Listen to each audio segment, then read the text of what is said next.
Yun. So, good evening po sa lahat at purihin po ang Diyos sa gabi ito na muli po tayo ay nagkakasama para magpalakasan sa isa't isa sa kabila po ng maraming mga dinadala nating personal na problema, problema ng iba, minsan pinoproblema din natin, pero biyaya ng Diyos, nandiyan naman ang Diyos na palaging nagre-rescue sa atin. So ngayong gabi mga kapatid ay buksan po natin ang ating mga Biblia dito po sa Book of Revelation, chapter 1, verse 4 and 11. Sabi po dito, John to the seven churches which are in Asia, grace be unto you in peace from him which is and which was and which is to come, from the seven spirit which are before his throne. Sa verse 11, saying, I am Alpha and Omega, the first and the last. And what thou sayest, write in a book, and send it unto the seven churches which are in Asia, unto Ephesus, unto Smyrna, and unto Pergamos, and unto Thyatira, and unto Sardis, and unto Philadelphia, and unto Laodicea. So purihin po ang Diyos sa pagkabasa ng kanyang salita. Tayo po'y manalangin. Ama, mapangyarihan sa lahat, salamat o Diyos sa gabi nito, sa muling pagkakataon na pinagkaloob po sa bawat sa amin, na kami po ay magkasama kahit po sa virtual fellowship, upang kami po ay magpalakasan sa isa sa pamamagitan ng iyong mga salita. Nawa po Diyos, ang banal mong Espiritu ang magturo sa lingkod Diyos, at kundi po Diyos ay magpaalala at magpaunawa sa bawat makikinig ngayong gabi.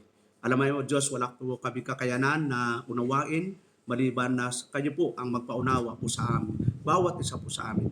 Salamat o Diyos at lahat po na ito ay dinadalangin namin sa pangalan ni Jesus. Amen and amen. So ngayong gabi mga kapatid ay ang pamagat po nating pag-aralan ay Lesson from Seven Churches of Asia. So ano bang aral ang tututunan natin doon sa 7 iglesia na nababanggit po sa Book of Revelation na ating nababasa doon sa ating teksto ngayong gabi. So minsan yung mga ibang churches ay kinatatakutan itong Book of Revelation. So tanda po natin, ang Book of Revelation ay walang pagkakaiba sa mga aklat from Genesis hanggang sa Jude.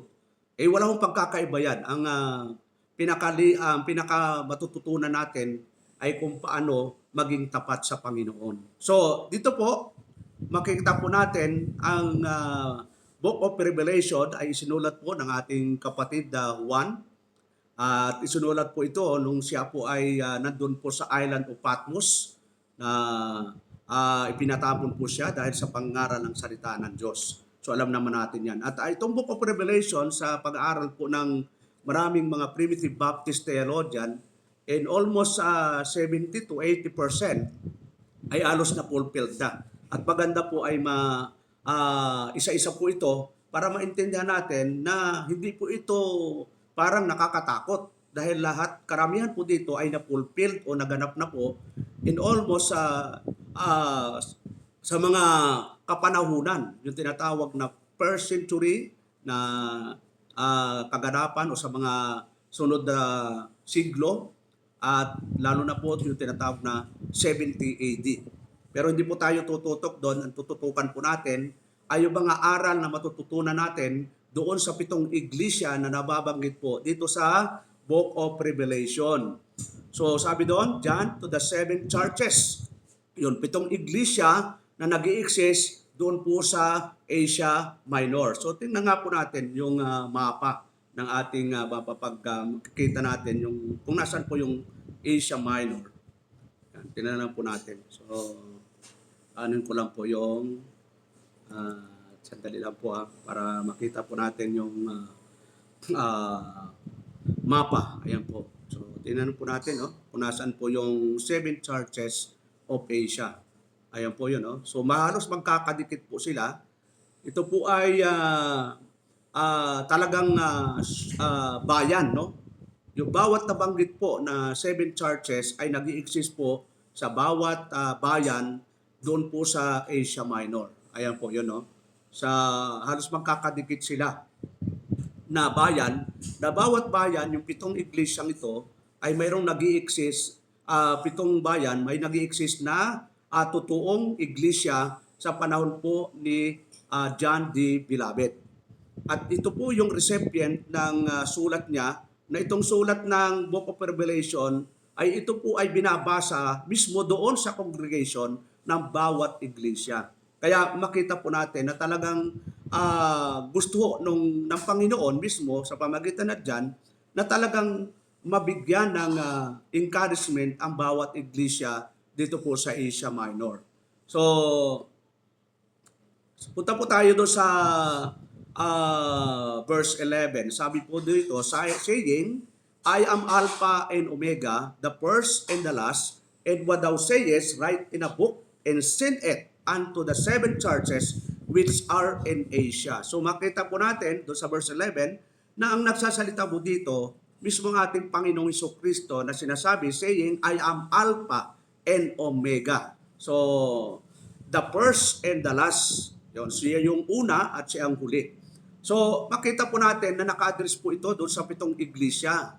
So, originally, ito yung sulat. Kaya, kung babalikan lang po natin yung Revelation chapter 1, tingnan lang po natin yung Revelation chapter 1, mga kapatid.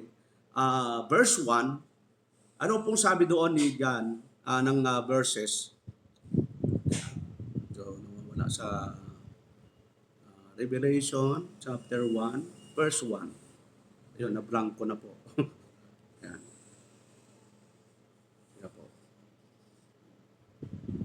Nawawala na po yung verses. Yan. So, punta na lang po tayo do sa verse 11. Sabi yung saying, I am Alpha and Omega, the first and the last, and what thou sayest, write in a book, and send it unto the seven churches which are in Asia, unto Ephesus, yun yung unang iglesia, unto Smyrna, unto Pergamos, and unto Thyatira, and to Sardis, unto Philadelphia, unto Laodicea. So, itong context and purpose of the letter ng sulat ni Apostle Paul, the letter were written to literal churches. So, literal po talaga ito. Kasi nung Armenian, ay parang nilalagay po nila ito na in the future na iglesia. Pero ito po, literal po talagang iglesia na nag-i-exist during the time ng Apostle na Pablo. The letter were written to literal churches in Asia Minor. Ito yung modern day of Turkey to address their specific struggles and strength. So, itong pitong iglesia ay mayroon tinatawag na specific struggles and strength. Makita natin mamaya yon. May comment, may rebuke, ang Panginoon do sa bawat iglesia. They also serve as a mirror for all believers, revealing common challenges to faith and the call to remain steadfast in God's truth.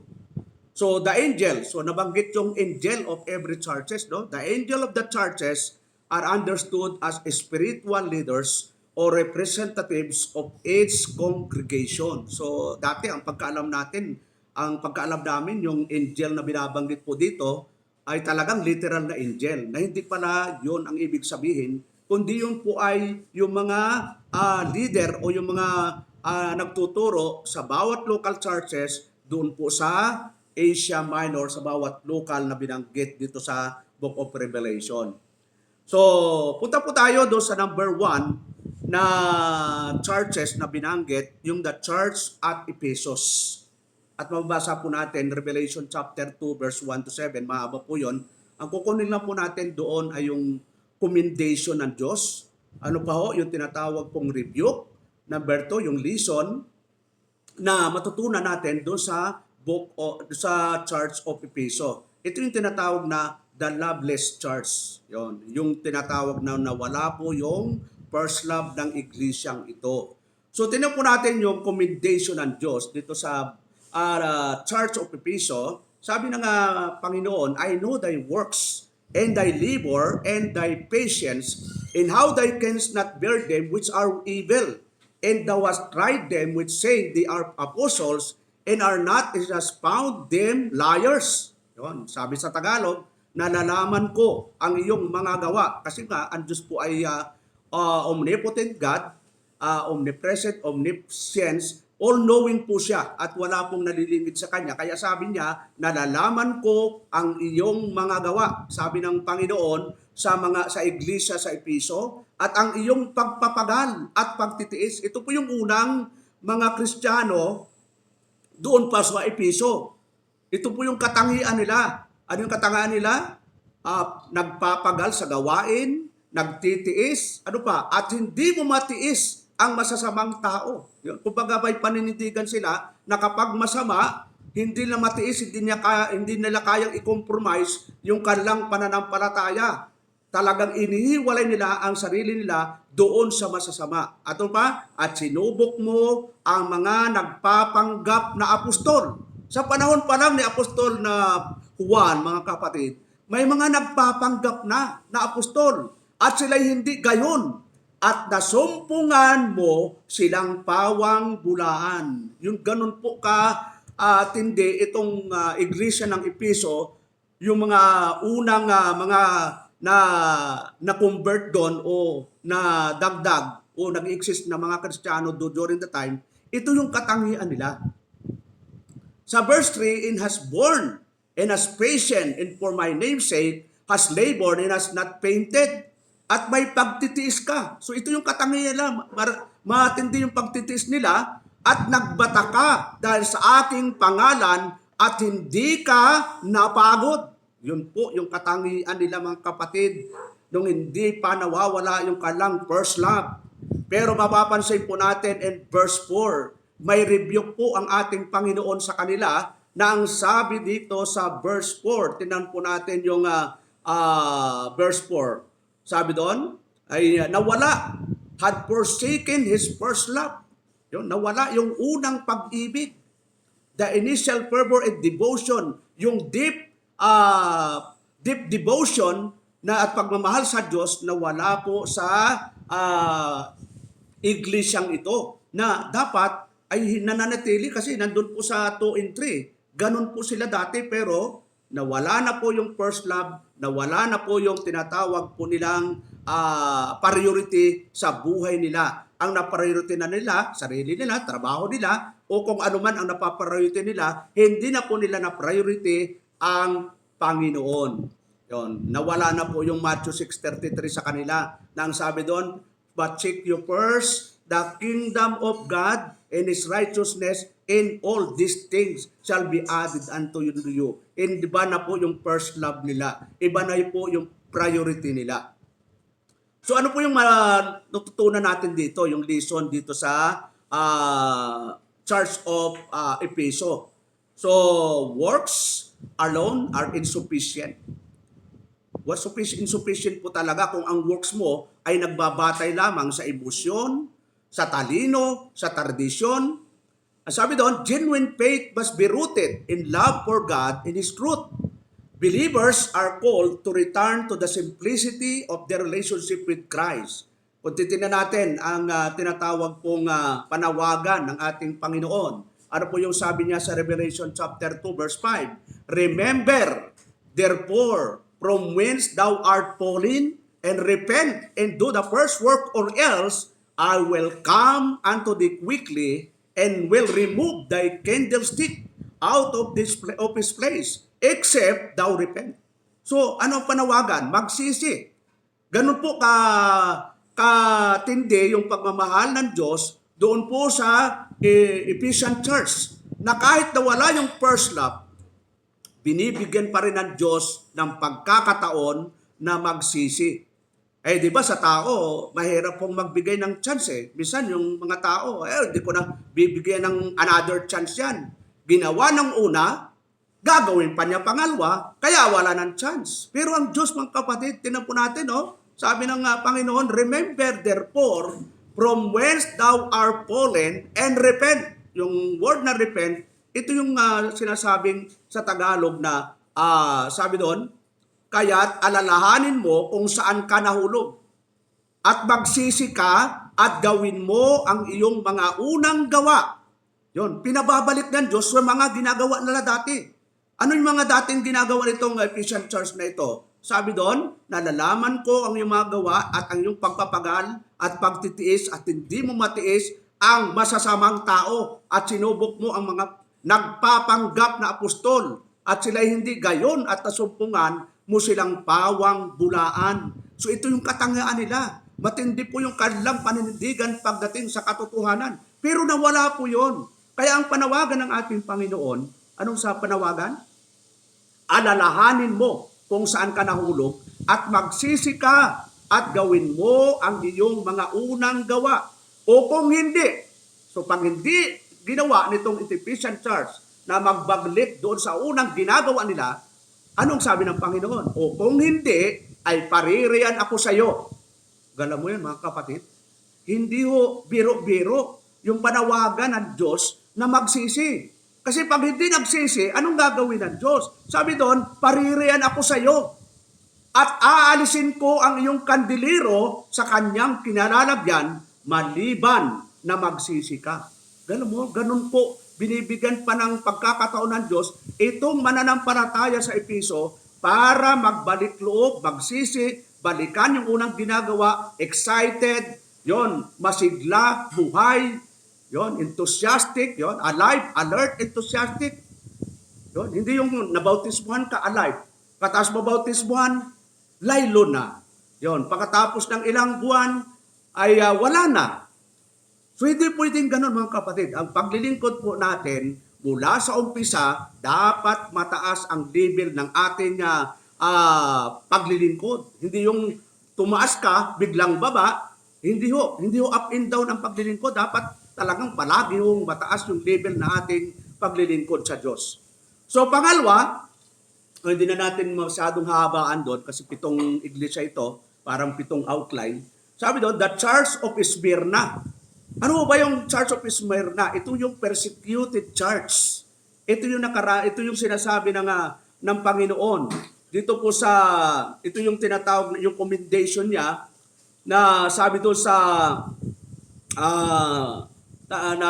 talata na, endure tribulation, poverty, thou rich in faith, in blasphemy from false Jews. Tapos yung rebuke ng Panginoon, rebuke, walang rebuke ang Panginoon. This church is fully faithful. Yung na-persecute na sila, pero faithful pa rin sila sa Panginoon. Ganun tindi itong Smyrna Church, nakaranas na po sila ng persecution, pero makita po natin na faithful pa rin sila sa Panginoon. Believers are called to trust in God's sovereignty and remain faithful even unto death. So knowing eternal life is secure. Alam natin, nasa believers of the Lord, secure po tayo. Pero yung persecution, yung practical na buhay natin, hindi ho tayo ligtas sa mga masasamang tao, masasamang mga ginagawa, mga worldly, nakapaligid po sa atin yan. Pero itong mga mananampalataya sa Smyrna na sinasabing persecuted church, na remain sila na faithful. O tingnan natin makita natin na sila po ay tinawag na persecuted church. Tingnan po natin yung pangatlo, no? The Church of Pergamos, no? Ito yung tinatawag na the compromising church. Yon, the compromising church. Pag sinabing compromising church, wala ho sa kanila kung ito ay tradisyon, basta sa kanila okay lang makipag-join, okay lang kung kahit ano pa yan. Ang sabi po dito mga kapatid, tingnan po natin yung Revelation chapter 2, verse 13, I know thy works, and where thou dwellest even where Satan sit, and thou holdest fast my name, and hast not denied my faith, even in those days wherein Antipas was my faithful martyr, who was slain among you where Satan dwelleth. Sabi sa Tagalog, nalalaman ko saan ka man tumatahan, sa makatuwid bagay sa kinaroroonan ng luklukan ni Satanas, at iniingatan mong matibay ang aking pangalan, at hindi mo ikinailang aking pananampalataya, kahit ng mga araw man ni Antipas na aking saksi. Aking taong tapat na pinatay sa gitna ninyo na titatahanan ni Satanas. Ito yung dati lang Pero tingnan po natin yung rebuke ng Panginoon dito sa Pergamos. Pergamos Church. Yung rebuke, ano yung rebuke? Tolerated false teachers who promoted idolatry and immorality. Ito yung nangyari to sa iglesyang ito na natolerate na po ang alin po? Idolatry, immorality. Kaya anong sabi niya sa Revelation chapter 2, verse 14 to 15? But I have a few things against thee. Ito yung rebuke. Because thou wast there that the doctrine of Balaam, who taught Balak to cast a stumbling block before the children of Israel, to eat things sacrificed unto idols, and to commit fornication. Yun. Kaya nga, makita natin mga kapatid, no, na parang compromiser na itong iglesyang ito. Talagang nandun na sabi doon, tinutolerate na po niya yung doctrine of Balaam, who taught Balak to cast stumbling block before the children of Israel, to eat things sacrificed unto idols. Yun. Kahit pa siguro sa panahon natin ito, yayain tayo, Brad, punta tayo sa pista. Yun, alam mo mong pista yun. Siyempre, pagkakain ka, kaya naghanda yun dahil sa pista na sacrifice unto idols. Kaya nga tayo, pag inimbitahan tayo, Brad, may pista sa amin, iniimbita kita, ikaw pa ang magnininong, ninang. Ganun ba, friends? Kahit pa friends mo yun, totoo nun, pag Kristiyano ka, dapat ang friends mo, believers din. Kala mo, friends mo, unbeliever. Paano kayo nagkaisa? Paano kayo nagkaisang isip? Hindi pwedeng magkaroon ng unity. Ang magkaiba, ang pananampalataya. Kaya ang sabi dito, sa Tagalog, dapat mayroon akong bagay na laban sa iyo, sapagkat mayroon ka dyan ilan na nangahawak sa aral ni Balaam na siyang nagturo kay Balak na naglagay ng katisuran sa harap ng mga anak ni Israel upang magsikain ng mga bagay na inaihain sa mga Diyos-Diyosan at makiapid. Yon. Ano ba yung makiapid? So, dalawa po yun, no? Yung tinatawag na fornication, adultery. Yon. Kaya in-encourage natin yung gustong mag-asawa pero kayong magtatabi pag hanggat di pa kasal. Kasi parang ginagawa na natin biro-biro ang pag-aasawa eh. Pag umuo, ay abay, magsisiping agad. Alam mo ba yun na ang pagsisiping ay banal. Ginagawa lang yan ng mag-asawa. Pag sinabi mag-asawa, talagang dumaan sa proseso. Yun. At maganda pareho kayong mananampalataya. Para hindi tayo makaranas ng pagpapalo ng Diyos. Ano pa ho? Sabi doon sa verse 15, so hast thou also them that hold doctrine of Nicolaitans, which thing I hate. Gayon din naman na mayroon kang ilan na nangahawak sa aral ng mga Nicolaita. So itong compromising church na ito mga batid, napakatindi po ito, no? Na dapat ang truth church, kung ano yung truth, ano yung katotohanan, panindigan natin. Siyempre, sa mga nagdaang panahon, in our conversion, hindi naman talaga mape-perfect pa natin. Pero pag-pray natin na yung true ang ating iglesia ay hindi mai-compromise yung pananampalataya kahit ito ay magresulta ng ikaw na lang. Yun, kaysa naman sumama ka, kino-compromise na naman yung pananampalataya. So, sabi nga, aanin naman na sumasabay ka sa agos kung papunta naman ito sa kapahamakan. So, yung lesson, ano yung lesson dito mga kapatid? There can be no compromise with worldly practices or false doctrine. Believers must separate themselves from error and stand firm in biblical truth. Yon, dapat separate po tayo. Yon, hindi po pwedeng believer ka, ang hahanapin mong asawa, unbeliever. Yon, di ba? Sabi doon, huwag kayong makipamatok sa hindi ka pananampalataya. Sabihin mo, pastor, ito yung nararamdaman ko. Hindi ko kayang labanan ang aking puso. Tandaan po natin yung puso yan ay magdaraya yan. Mas magandang sumunod sa gusto ng Diyos kaysa gusto ng puso natin. Minsan, nadadaya lang po tayo dyan. Ano po sabi ng Panginoon na Apostol Pablo? 2 Corinthians chapter 6 verse 17. Wherefore, come out from among them, and be you separate, saith the Lord, and touch not the unclean thing, and I will receive you. Yun pinapalabas tayo eh. Sabi daw mo na Apostol na Pablo, kaya nga, magsialis kayo sa kanila. Hindi, dinag-join ka na lang. Join na lang tayo. Ano yung kantang yun eh? May kanta yun eh. At magsihiwalay kayo. Ang sabi ni Apostle Paul, magsialis kayo sa kanila, magsihiwalay kayo. Sino may sabi? Sabi ng Panginoon. At huwag kayong magsihipo. Alam mo yun, matindi eh. Ng mga bagay na marumi. At kayo'y aking tatanggapin. Yun. Mahirap gawin. Pero, pag mahal natin ang Diyos mga kapatid, hindi mahirap gawin. Eh, yung mga binata nga, nung nanliligaw, ang hirap gawin, yung ikaw ay pupunta sa napalayo, liligawan mo yung gusto mo, dala mo, inaabot ka ng gabi, pero dahil mahal mo, nagagawa mo. Eh bakit si Jacob, mga kapatid, di ba? Gusto niya mapangasawa si Rachel. 7 taon na niligawan niya, nagsilbi siya doon sa biyanan niya, sila kay Laban. 7 taon po yun, ha? Talagang araw-araw nagtatrabaho siya. So, ang tanong, napangasawa ba niya si yung bunso? Hindi. Kasi sa ugali nila, panganay muna.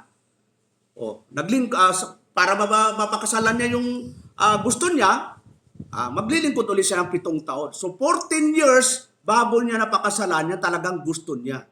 Yon, nagtsatsaga. Pag gusto, hindi mahirap gawin yung mga bagay na dapat ipinapagawa kasi mahal natin. Ganon din ang Diyos. Mahal natin ang Diyos, mga kapatid. Bakit to? Required po ng Diyos, love God above all, with all thy heart, with all thy soul, and with all thy strength. Yun ang required eh. Kung mahal natin ang Diyos, hindi mahirap gawin ito.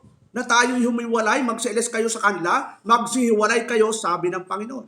Ito ang sabi ng Diyos sa Pergamos Church. At ito ay larawan din natin na minsan yung mundo, maraming mga tinatawag nung sinasabi ng Ephesian na tinatawag na pakana ng dyablo. At ang daming ahente po ng dyablo. Yun. Yung mga false religion, ahente po yan. Pag unbeliever, ahente po yan ng kalaban. Tapos tayo po, ang maraming kaibigan natin, unbeliever. Yon, ang nanliligaw minsan sa dalaga, unbeliever. Ang nililigawan, unbeliever. So nasaan na po yung truth? Nasaan na po yung katotohanan? Na i-compromise natin yung ating pananampalataya alang-alang sa gusto natin. So parang okay lang. Hindi po okay yon. Dahil sabi ka ng Panginoon, huwag kayong makipamatok sa hindi ka pananampalataya. Dapat naka-mindset natin yon. Mabuti pa yung TV, pag nilagay mo sa channel 5, talaga nakasit eh. Channel 5, channel 2, kahit anong channel eh. Basta na inilagay mo, naka-steady eh. Kahit pag hindi mo nilipat, hindi lilipat yun. So ganun din po tayo, isip po natin yung ating kaisipan na bilang mananampalataya, huwag natin i-compromise yung ating pananampalataya. Dahil, siyempre, sabi po dito, tinan po natin, sabi doon sabi ng ating Panginoon, yung lesson, no? Sabi doon, wherefore, come out. Doon, come out. Ano yung promise? May promise ang Panginoon sa Revelation 2:7. Pag hindi tayo nakipag-compromise, may pangako ang Diyos. Ano yung pangako? He that had an ear, let him hear what the Spirit saith unto the churches. To him that overcometh will give to it of the hidden manna, and will give him a white stone, and the stone a new name written, which no man knoweth, saving he that receiveth. So medyo mahabang pag-aaral po ito. Pero ang pinakapunto dito, yung katapatan natin sa Diyos na hindi magre-resulta na i-compromise natin yung ating pananampalataya. At yun po ang masakit minsan sa mga local churches na minsan pinapayagan natin na yung mga believer ay okay na yan, mag-asawa ng unbeliever, baka makonvert naman. Dito po, subok ko na po yan dito sa Cavite. Ilan pong preacher ang nag-asawa na unbeliever, lahat po sila nawala. Yun. Naipagpalit yung paninindigan nila alang-alang sa nararamdaman nila na pag-ibig doon sa unbeliever. Anong nangyari sa kanila, mga kapatid? Nawala na sila natangay na po, na bumalik na po sila sa worldly. Hindi magkakamali ang Bible mga kapatid, daw huwag kang makipamatok. Yan nga ang binibigyang din natin eh. Hindi na dapat na uulit, pero paulit-ulit pa rin. Bakit to? Ganun ho, katigas ang puso minsan ng mga Kristiyano. Okay lang kung unbeliever, pero Kristiyano. Sinasabing huwag kang makipamatok, pero naiko-compromise. At tayong mga magulang, tayo din mga pastor, talagang dapat bigyan natin ng diin sa bawat local churches na huwag makipamatok sa hindi ka pananampalataya. Ngayon, punta po tayo doon sa tinatawag na sunod na iglesia. Ito yung The Church of Thyatira. Ito yung tinatawag na Tolerant Church. Yun. Kung titignan natin yung sabi doon, yung commendation ng Diyos, known for charity, service, growing works. Sabi sa Revelation 2:19, I know thy works in charity, in service, in faith, and thy patience, and thy works, and the last to be more than the first. Nalalaman ko ang iyong mga gawa, at ang iyong pag-ibig at pananampalataya, at ministeryo at pagtitiis, at ang iyong mga huling gawa ay higit kaysa mga una. Yon. Pero ito yung rebuke ng Panginoon sa kanila. Tolerated a false prophetess who taught sexual immorality and idolatry, leading some astray. Kaya kung babasahin po natin yung verse 20 nung Revelation, no? Tingnan po natin. Kaya babasahin ko lang po. Dito ko mabuksan yung digital eh. Kaya dito na lang po ako sa malaking Bible. Malaking Bible po ito eh. Revelation chapter ano po, tinan ko po lang, no? Yan. Revelation chapter 2, verse 19. Yan, babasahin ko lang po mga kapatid. Medyo nagka-problema yung aking digital Bible. Siguro, back to ano tayo na lang. Back to talagang Bible. 2:19, sabi po dito sa 2:19, I know thy works in charity, in service, in faith, in thy patience, and thy works, and the last to be more than the first. So, tapos sa verse 20, ano po yung sabi doon sa 20? Notwithstanding, I have few things against thee, because thou sufferest the woman Jezebel.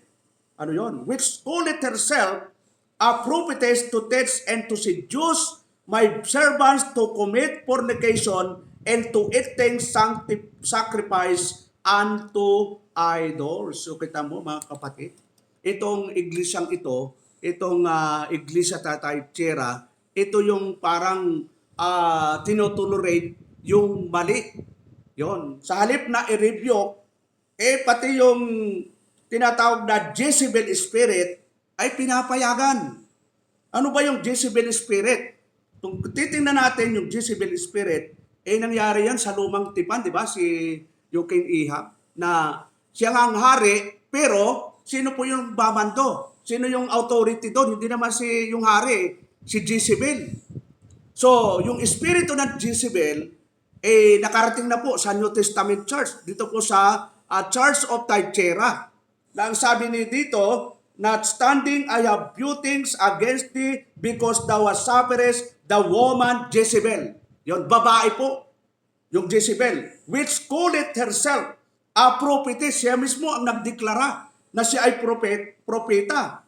Is this and to seduce my servants to commit fornication. Galam mo, siya pa yung encourage, tinutokso na yung lingkod ng Diyos ay mag-commit ng fornication and to eat things sacrifice unto idols. Siyempre, yung background po ni Jezebel, di naman talaga ito Hudyo. Ito ay pagano na pangasawa ng Hudyo. Kaya nga, itong lesson talaga, kung babalikan po natin yung una, yung compromiser, nagre-resulta ito ng hindi maganda kapag ang napangasawa ay hindi po believer, hindi maka-Diyos. Kita mo ito, no? Na-under na po ni Jezebel yung asawa niya yung sa lumang tipan. Pero hindi na natin masyadong pahabaan yan. Ang makita lang po natin na lesson dito mga kapatid, ano yung lesson? Even good works cannot offset the damage of false teaching. Believers are called to judge doctrine by scriptures and reject any teaching that contradicts God's word. Pag contradict, huwag mong i-entertain. Talagang dapat hindi mo gagawin. Ano kung sabi dito mga kapatid? 1 John 4:1. Beloved, believe not every spirit, but try the spirit whether they are of God, because many, many daw. Sino yung many? Many false prophets are gone out into the world. Mga minamahal, huwag kayong magsipanawala sa bawat espiritu, kundi inyong subukin ang mga espiritu kung sila'y sa Diyos, sapagkat maraming nagsilitaw na mga bulaang propeta sa sanglibutan. Maraming bulaan at maraming churches ngayon. Hindi na lalaki ang nagtuturo, kundi babae. Ang katuwiran nila ay, anong gagawin namin mga babae? Kami dekorasyon lang? Tandaan po natin, nung ginawa po si Adan, ang sabi po ng Diyos, bibigyan siya ng katuwang o katulong. Hindi katulong na aandirin, kundi kaagapay. Balikan nga po natin yung Genesis mga kapatid, para maintindihan po natin na hindi po winawalang bahala natin ang kababaihan. Marami po silang tinatawag pong gagawin. Ano po yung sabi doon tingnan po natin yung Genesis. Sabi doon sa verse 15, sa verse 18 po pala, and the Lord God said, it is not good that the man should be alone. Mismo ang Diyos ang nagsabi na hindi ganda na ang lalaki ay nag-iisa. Anong sabi niya? I will make him an helpmate for him. Ang Diyos na po ang nag-provide ng katuwang ni Adan. So ang Diyos ang nag-provide. Hindi naman si Adan nagsabi, Lord, gusto ko ng katuwang. Nakita ng Diyos na gusto ng Diyos ng katuwang. Pero sino ang nagbigay? Ang Diyos po. Ay minsan ngayon gusto nating magkaroon ng katuwang ikaw yung namimili kahit sino na. Basta pogi. Basta mayroong kita tinatawag na tall, dark, and handsome. Tapos materially stable. Pero wala namang spiritually maturity. Tandaan po natin, pag gusto nating magkaroon ng partner sa buhay, ang unang titingnan natin yung maturity spiritual nila. Huwag mo muna tingnan yung financial o physical. Dahil kasunod na po yun. Ano mo naman yung physically, ang gwapo, talagang matangkad. Ganun, minsan tall, dark, and handsome. Tapos materially stable. Wala namang spiritual maturity. Magsasama kayo niyan mga 1 month, 1 year, o baka umabot pa ng 5 years, anong mangyayari? Mawawala ka na sa simbahan. Mawawala ka na sa gawain. Kasi nga, unbeliever. Ang sasabihin mo na lang, ipag-pray mo na lang kami, pastor, na nawa, makonvert itong asawa ko. Maraming nangyari yan, pero hanggang ngayon, hindi pa rin na-convert yung asawa nila. So, biyaya lang siguro, na yung iba nangyayari, pero yung iba kasi, pag nag-asawa, minsan, dumadalo lang yan for the sake na may masabi yung asawa, may masabi yung biyanan, may masabi yung sino, pero sa katagalan, nawawala rin Nangyari po yan dito sa Cavite, mga kapatid, kaya ko nasasabi, di ko alam sa iba. Pero dito po, nangyari po talaga yan. Na minsan, ilang taon nandito, pero katagalan, nawawala yan. Kasi nga po, hindi magkakamali ang Bible na sinasabi, huwag kayong makipamatok. Kaya dapat bigyang diin natin yan. Sabi doon, beloved, believe not every spirit. Kaya yung babae, kung titingnan natin, hindi ho sila binigyan ng authority ng Diyos na mangaral Tingnan nga po natin mga kapatid sa 1 Corinthians chapter 14. 1 Corinthians chapter 14 verse 34. Ito palagi nating binabasa, pero pag binasa mo ito sa kanila, ganito kasi pastor 14:34 sabi po dito, let your woman keep silence in the church. Saan daw mananahimik ang mga babae? Let your women keep silence in the churches, for it is not permitted unto them to speak, but they are commanded to be under obedience, as also saith the law. Yun, mismo ang kautusan ang nagsasabi na ang babae tumahimik sa loob ng iglesia. Hindi yung babae pa ang parang siya pa yung nagmamando sa iglesia. Hindi po. Sabi doon, let your woman keep in silence in the churches. Eh ngayon, di ba, maraming churches na sinong nagmamando, sinong nagtuturo, sino yung leader. Di ba, babae? So binabayulit nila yung kalooban ng Diyos at kahit yung pastoral epistle, mga kapatid. Tingnan po natin, 1 Timothy chapter 2. Ano pong sabi ni Paul kay Timoteo? Na siya, ang tawag po dito, pastoral epistle. Ibig sabihin, yung mga sinasabi dito ay para sa mga lingkod ng Diyos. 1 Timothy chapter 2, verse 11 to 12. Ano po yung sabi ni Paul kay Timoteo? But I suffer not a woman to teach, nor to usurp authority over the man, but to be in silence. Yun, to be in silence. Bakit daw? For Adam was first formed, then Eve. And Adam was not deceived, but the woman being deceived was in the transgression. Yun ang dahilan kung bakit hindi pinapahintulutan ng Diyos na ang babae magturo ni mamuno sa loob ng iglesia. Na katulad nitong ginawa nitong Thyatira Church na tinururit nila yung Jezebel spirit. At kahit sa loob ng bahay, mga kapatid, dapat hindi natutunurin yung ganun. Kasi binigyan na po tayo ng pattern ng Panginoon, yung authority. Kung sino yung authority sa loob ng bahay. The head of the church is Jesus Christ. The head of the man is Jesus Christ. The head of the woman is man. So yung authority, the head of Jesus Christ is God. The head of the man is Jesus Christ. The head of the woman is man. So hindi natin pwedeng baliktarin na yung woman ang head of the church, head of the family. So order ng authority po yon. Kaya dito makita natin, ulitin lang natin yung tinatawag pong warning ni John. Beloved, believe not every spirit, but try the spirit whether they are of God, because many false prophets are gone out into the world. Yon. So, Revelation 20, chapter 2, verse 26, 28, and he that overcometh, ito yung promise, and keepeth my works unto the end, to him will I give power over the nations, at ang mga magtagumpay at tumupad na aking mga gawa, hanggang sa katapusan bibigyan ko ng kapamalaan sa bansa.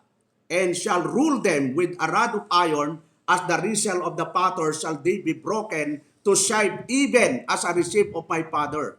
So punta tayo sa number 5. Yo, dalawa na lang po, no? The Church of Sardis. Ito yung dead church. Patay na iglesia. Bakit kaya tinawag na dead church to?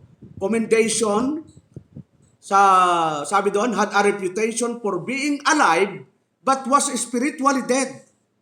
Yon. Sabi sa Revelation 3:1 and 4, and unto the angel of the church in Sardis write, these things saith he that had the seven spirit of God and the seven stars, I know thy works. Yun, palagi inuulit yung word na, I know thy works. That thou was a name, that thou livest and art dead.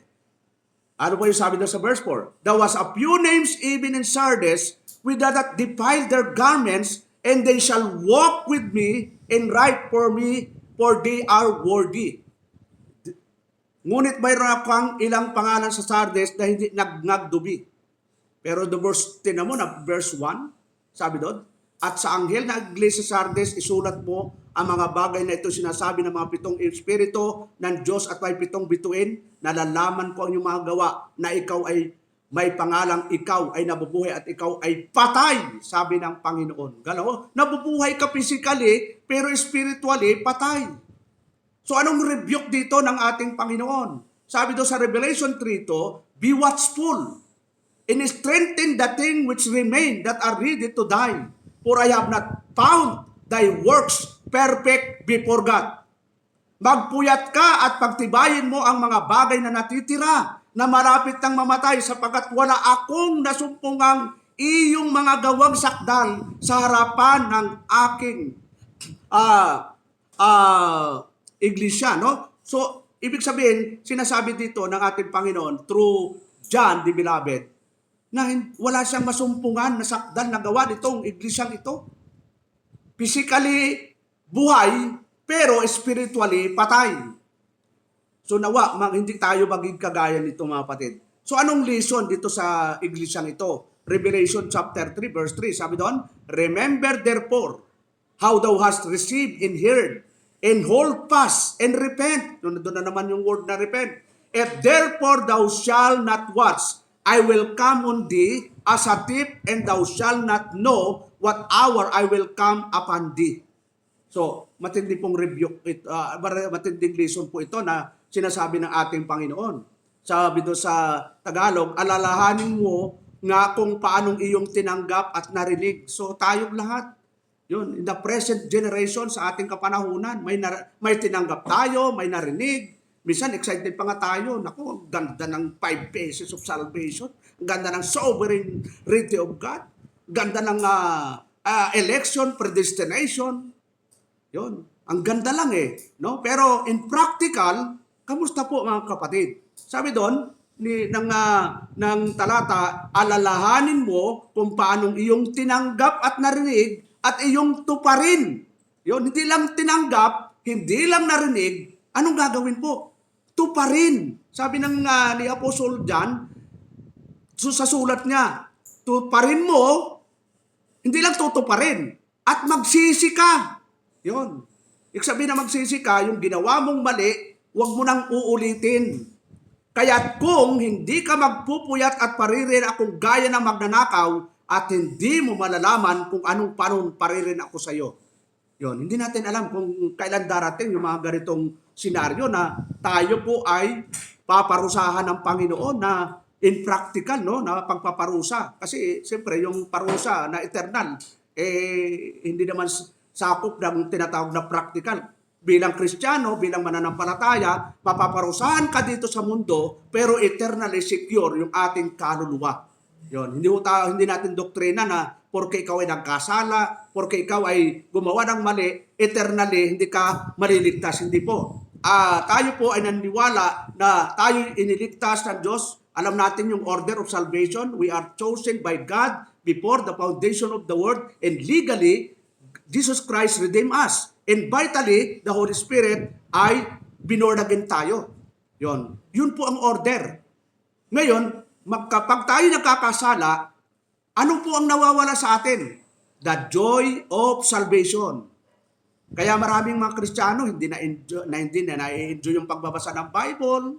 Kapag tinanong mo, kapusta ka brother? Nagbasa ka ba ng Bible? Opo, pastor. Ilang chapter? 1 verse and isang linggo, isang verse. Gala mo yung mga kapatid. Samantalang ang utos ng Diyos huwag kakaligtaang basahin ang aklat na yaon, dilidilihin mo ito araw at gabi upang matupad mo ang nasusulat doon. Sa gayon, giginhawa ka at magtatagumpay. Tapos gusto mong magtagumpay, gusto mong maginhawa. Yung pinapagawa ng Diyos, di natin ginagawa. At tulad nitong iglesyang ito. Yon, buhay physically, pero patay spiritually. Yon, marami yung aral, yung klase-klase ng kamatayan, no? Yan, pwede niyong i-search yan. May teaching po dyan si Elder Bim, no? Yung klase ng kamatayan. May preaching po siya sa YouTube. So, sabi doon, punta tayo sa promise, no? Sabi doon, to him who overcome Christ will clothe in white raiment that blot his name from the book of life and compass his name before the Father. So, debate dito. Pero alam natin, ang book of life, yung mga nakasulat, hindi na po mawawala. No? Ang tinutukoy dito, yung kung titignan natin, lalo na po sa Exodus, yung talaan. So, i-aaral natin yan para hindi tayo baligaw. So, punta tayo sa pang-anim, the Church of Philadelphia. Ito yung tinatawag na the Faithful Church. Yun, the Faithful Church. tingnan natin yung commendation ng Panginoon sa kanila. Ito yung a little strength but keep Christ's word, rejected false teaching, and endured patiently. Yun, endured patiently mga kapatid, no? So, yung reproach, wala hong rebuke. Discharge is faithful and steadfast. Tapos, sabi doon, true strength comes from God, that human power. Believers are called to be faithful stewards of the gospel and trust in Christ, promise to keep from the trial. So, tingnan na po natin yung Book of Revelation, chapter 3, verse 10, no? Para makita lang po natin. Revelation chapter 3, verse 10. Yan, malapit na po tayo. Isang iglesia na lang po. Chapter 3, verse 10, sabi po dito, because thou hast kept the word of my patience, I also will keep thee from the hour of temptation, which come upon all the world to try them that dwell upon the earth. Yun, ganda ng verse na ito mga kapatid. Ano yung tinatawag po ito na promise to keep them from trial. Tapos sa verse 12, ano po yung sabi sa verse 12? Him that overcometh will I make pillar in the temple of my God, and he shall go no more out, and I will write upon him the name of my God, and the name of the city of my God, which is New Jerusalem, which cometh down of heaven from my God, and I will write upon him my new name.